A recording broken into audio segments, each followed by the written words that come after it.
It is a nice sunny day and we are going to put together a pea trellis. This is Dad. So here is our goal. When you are doing projects with kids, it can help to draw a picture so that they understand what you're going to do. We always try to talk through what we're going to do before we start. What do you think those are? Pull. The poles, yep. You're going to need, so we're going to make a pea trellis and we need something to go up. So those are going to be poles. In our case, we are going to use T-posts. And so you'll see we've got T-posts, and this is a job that a mom or a dad has to do because it involves this really heavy banger. But we have a lot of T-posts around the farm, so that's what we're going to use for our uprights. Okay, then what's this across here? Bamboo. Bamboo. So then you need something across the top. We are going to use bamboo. You want to pick up the bamboo to show? Here you go. Bamboo. Whoa. Come this way a little bit more so they can see. All right, so here's the bamboo. Bamboo. Our friend Victoria gave us this bamboo. Grew at her neighbor's house, I think. And good stuff. What are the green things on here? Pea. Peas. In this case, we're going to be using this to do peas, but you can use a trellis for green beans or cucumbers. If you have a really strong trellis, you can use it for tomatoes, anything that vines. And what's the blue? String. The blue is our string. We're going to use a biodegradable string. Where's our ball of string? You can probably see two of our helpers have already gotten more interested in the chickens while we were setting up. Okay, so scissors and string. Do you know why you would want to use biodegradable string? String that'll get rotten. Do you know why? Why? Because when we are done, we're just going to clip the tops off and take the pea leftovers, the pea plants that are left over, and the string, and where do you think we might throw them? Compost. Compost. Very nice. He's been cutting some strings for me. We're gonna need to cut a lot, so he may not. So he may go to chickens too, but that's all right. I appreciate his help while he's here. So what we did is we put one of the T-posts up to figure out how long it would need to be, and then we have, this is our example string, and he has it laid out on the ground, and then he's cutting more string that same length. So the length of the string is from your top of your trellis and then probably about a foot on the ground. So here is a pea plant that I thinned out.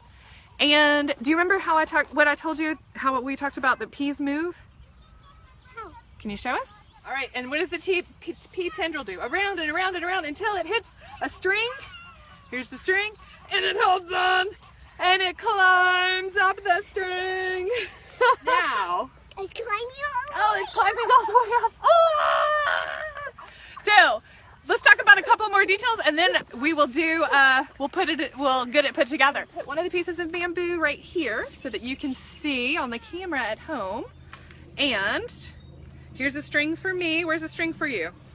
There's a string for you. Let us show you how to tie this knot. We are going to do 2 half hitches. So you're going to put your string over the top. Come right here. Come right here, because we're going to have them a lot close. We've got a lot of peas in here.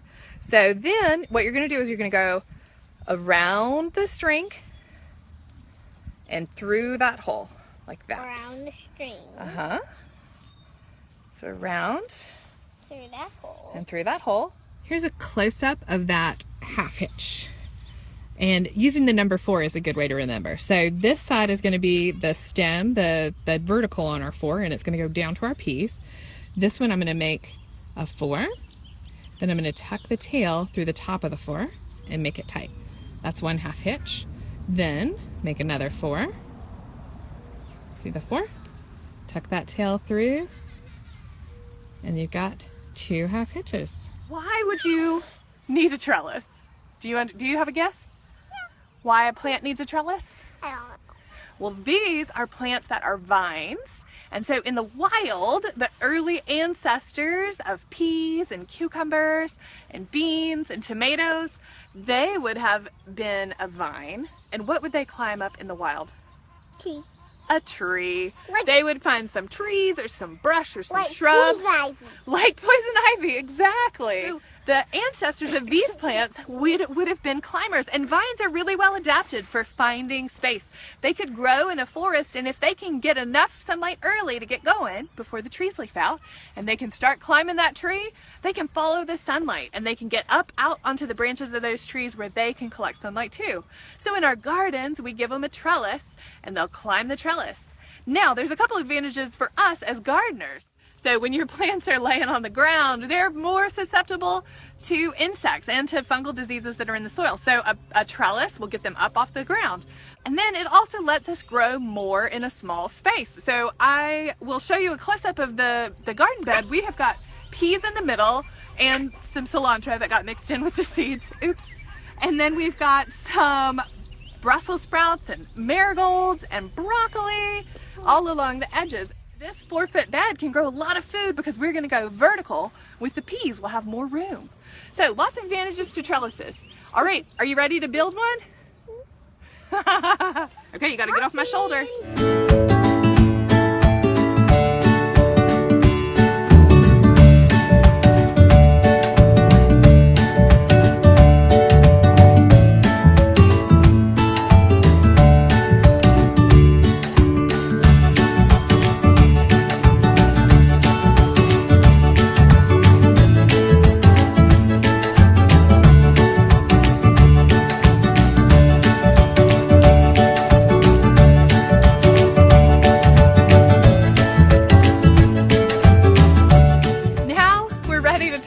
To the pole. The long side of this will be my the piece that's would be straight down, right? And then I'm just going to wrap it around like a figure 8 and just lash it on really tight. Is that funny? Okay, as long as y'all are having fun, we'll keep the water table going. And then at the end, I'm going to come and just tie it off. Okay, so now we're going to tie this one on. I used the same 2 half hitches to tie the rope, the twine onto the post again. Now this time we're going to wrap around the back. Okay, nice and tight. And then across the front and up and over. Can you get up and over? Good. Okay, now go around the back again.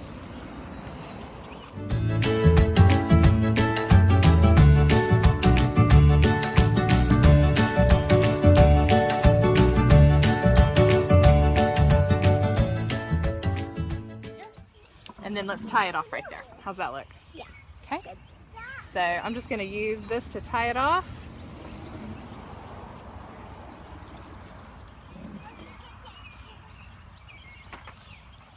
And this time I'm using just a couple half hitches around the post. I have plenty of string here, so I'm just kind of going around. And that should hold it steady for us. Hey Mom, I want to And it looks like we need a few more strings, huh? Mom, one day I want to make one of these and then put more strings on it so it's like a person wash for me and Ollie. A person wash. That's a great idea. All right. Whoa! Don't step in the growing bed. So you can see here at the bottom, the strings have plenty of room. They're just hanging all the way down to the ground and then some. That way, I'm gonna just put them right on top of the peas. I can even start to wrap the peas around them. These tendrils, again, they spin around.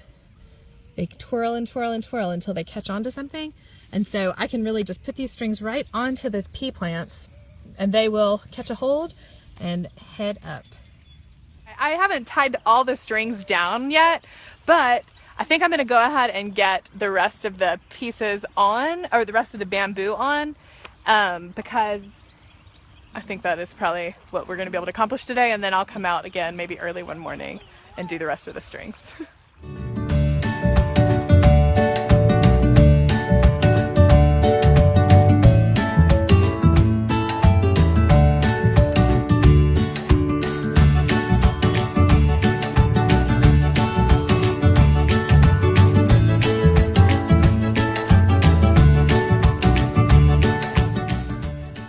That's all for today. Happy gardening!